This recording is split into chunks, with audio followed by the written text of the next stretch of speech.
हाम्रा ग्रामीण जनताले भोग्नु परेको दुःख र कठिनाई निवारणका निमित्त युवराज चार्ल्सको संरक्षण प्राप्त संस्थाहरूद्वारा देशका कतिपय जिल्लाहरूमा लोकोपकारी कार्यहरू सम्पन्न भइरहेका छन्।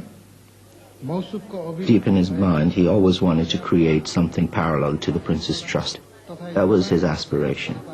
I saw in him a very disillusioned, frustrated young man who wanted to do a lot, but was pretty much stopped from doing a lot that he could do because of the circumstances.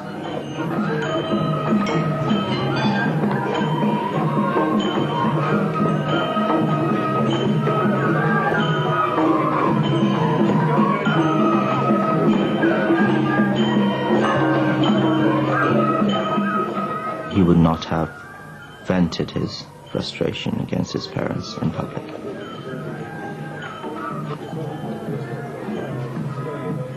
It's not just a father and son relationship, it's the king and the crown prince. So this is a completely different plane altogether.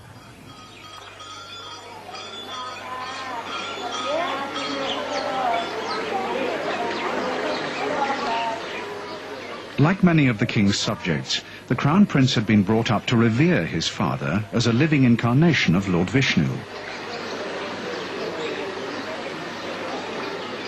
But as with his mother, a rift was beginning to tear Dipendra and his father apart. The reason was political. By the year 2000, Nepal was sliding into chaos as Maoist guerrillas gained footholds in many of the poorer parts of the kingdom. In his coronation speech, the king had spoken of his desire to see the hungry fed, the naked clothed, and the sick tended. But after 25 years of promises, his subjects were looking elsewhere for salvation. Putting his faith in parliamentary democracy, the king refused to send in the army to crush the rebels. But his son Dipendra began to believe the only solution to his country's problems was force. Fearing revolution, he began to stockpile weapons in his bedroom.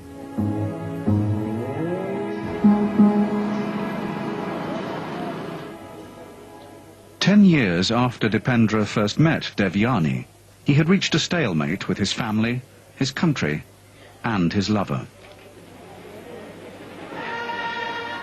Worst of all, his parents now faced him with an impossible choice: his royal position or marriage to Devyani Rana.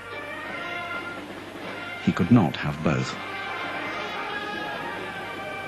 Clearly, he was bent on marrying Devyani, but if he were to be told, you can do that, but then you lose your royal privileges, for a man like Dipendra, that would be losing a lot, because what he had to show to the world more than anything else was his royal status.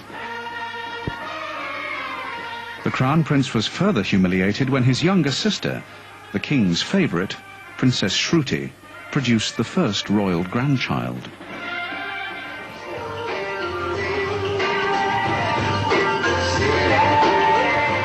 Under pressure, the Crown Prince began to flaunt his love affair in Kathmandu's fashionable restaurants. He started to drink more heavily and to smoke marijuana.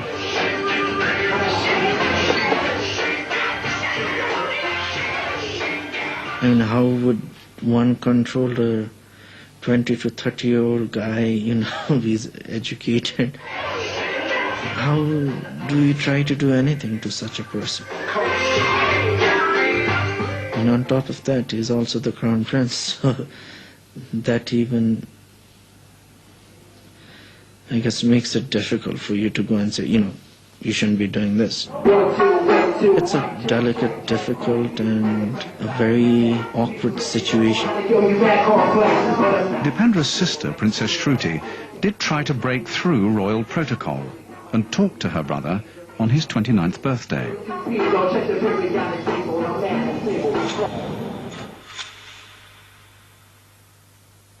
Nobody hates anybody. Nobody. I mean, I've never heard of anybody hitting anybody. Her case was the first case when she came and said, look, my brother hit me and she had a bruise here. And I was like, my God, I mean, I didn't know what to say because, first he is the crown prince. Then, and I just said, that's not done.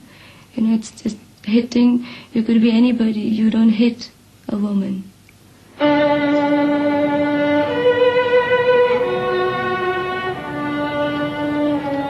Princess Shruti had left her brother's party with bruises on her face.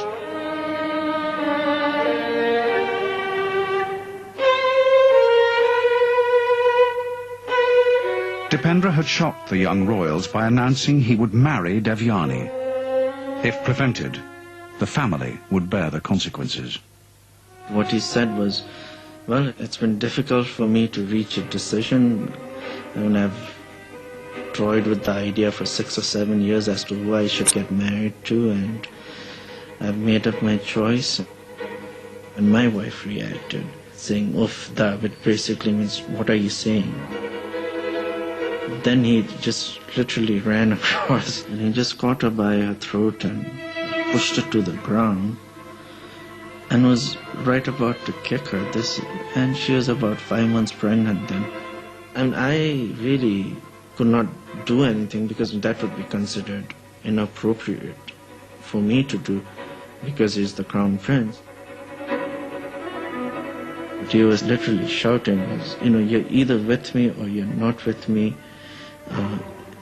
And anyone who gets in my way, I'll finish them, literally kill them, whether it be my father, mother, finish the monarchy and bring down the institution with me. The threat was so sinister that those present found it unbelievable.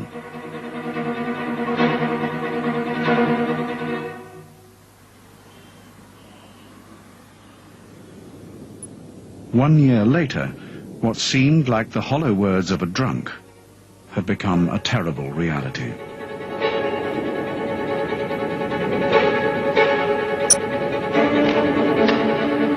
I saw the king just put up his hand and the look he gave his son. And I could see he was saying, I can contain the damage, but if you take a step further, I can't help you. I've never seen such a stern look from King Birendra. And yet he shot him through the head.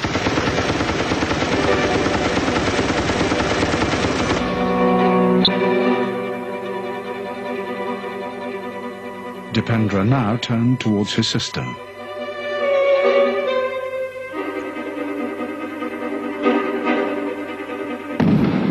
I heard a shot and I actually felt her strength, give way.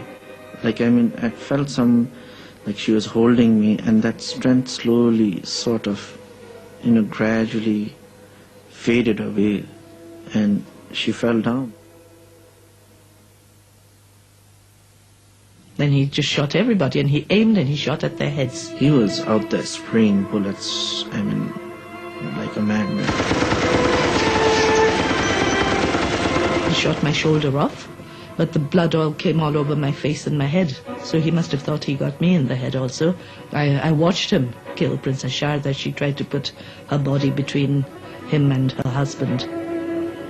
And I just saw the back of her head go flying off. And he just went around kicking some bodies and just shooting them from close range at their heads, and just to ensure that